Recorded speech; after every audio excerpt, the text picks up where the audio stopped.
हम तीसरा चैप्टर पढ़े हैं मानव नेत्र। चैप्टर का नाम क्या है? मानव वायुमंडलीय अपवर्तन और गण।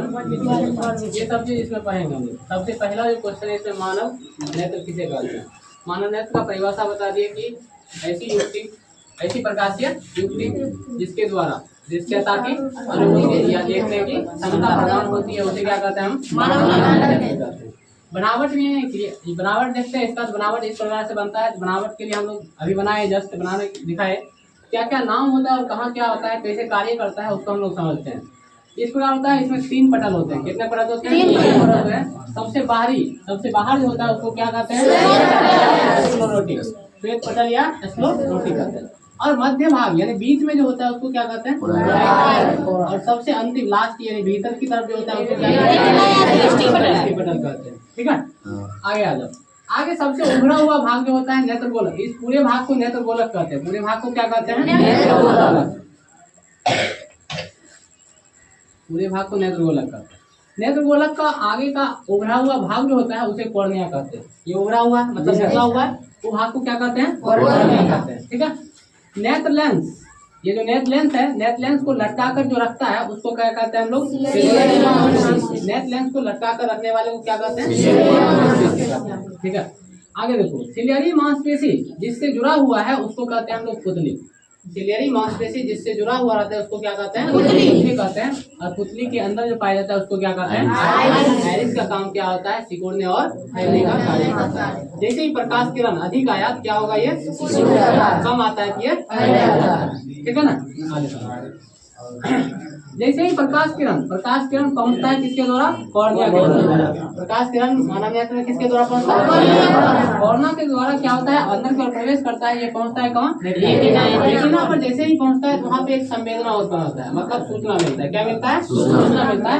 संवेदना उत्पन्न होता है। संवेदना जैसे उत्पन्न होता है तो ये संवेदना क्या करता है? प्रकाश स्नायु के द्वारा मस्तिष्क को भेजता है। किसको भेजता है? किसके द्वारा? किसको भेजता है? मस्तिष्क को भेजता है। तो मस्तिष्क क्या करता है? उसको देखने की क्षमता प्रदान करता है। कौन प्रदान करती है? मस्तिष्क। जब तक सूचना मस्तिष्क को नहीं पहुंचेगा तब तक हम लोग देख नहीं पा रहे हैं। ठीक है ना। तो सूचना किसके द्वारा जाता है? ठीक है, आगे आ जाओ। कॉर्निया और नेत्र लेंस के जो बीच का भाग होता है उसको कहते हैं कॉर्निया और नेत्र लेंस के बीच का भाग जो होता है क्या कहते हैं? उसके बाद नेत्र लेंस और रेटिना के बीच का भाग होता है उसको क्या कहते हैं? ठीक है। जलीय द्रव का मतलब यहाँ पे जो आंसू होता है, पानी होता है, पानी वाला भाग यहाँ भरा रहता है। ठीक है। और द्रव यहाँ पे यानी थोड़ा द्रव जैसा मतलब गीला पदार्थ होता है जो कि यहाँ भरा हुआ रहता है उसको क्या कहते हैं हम लोग? पूरा नेत्र गोलक जो होता है वो कैसा होता है? गोल जैसा होता है। इसे इसको नाम दिया जाता है नेत्र। क्या नाम दिया जाता है? और अगला भाग इसका थोड़ा सा उभरा हुआ रहता है। उसी उभरा हुआ भाग को क्या कहते हैं? एक बार ध्यान से फिर समझना। नेत्र गोलक के सबसे बाहरी परत को क्या कहते हैं? नेत्र गोलक के सबसे बाहरी परत को नेत्र गोलक के अगले उभरे हुए भाग को क्या कहते हैं? नेत्र गोलक के अगले उभरे हुए भाग को कहते हैं। ठीक है, आगे नेत्र गोलक के मध्य भाग यानी बीच वाले भाग को क्या कहते हैं? ठीक है, आगे देखो। नेत्र लेंस को लटका कर रखने वाले को क्या कहते हैं? लेंस को लटका कर रखने वाले को नेत्र सिलियरी मांसपेशी जिससे जुड़ा रहता है उसको क्या कहते हैं?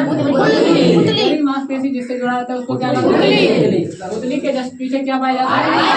आइरिस का कार्य क्या होता है? कार्य करते हैं, सिकुड़ने और फैलने का कार्य करते हैं। इतना समझ गए? ठीक है। प्रकाश की किरण किसके द्वारा प्रवेश करती है? प्रकाश किरण कॉर्निया के द्वारा प्रवेश करती है। ये कहाँ पे पड़ती है? रेटिना पे। जैसे ही पड़ती है तो इसको एक संवेदना उत्पन्न होती है। क्या उत्पन्न होता है? संवेदना उत्पन्न होती है। ये संवेदना क्या होता है? प्रकाश स्नायु के द्वारा। किसके द्वारा? किसको पहुंच जाता है?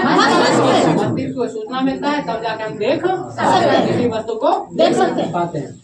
और कॉर्निया और नेत्र लेंस के बीच के भाग को क्या कहते हैं? नेत्र लेंस और रेटिना के बीच के भाग को क्या कहते हैं?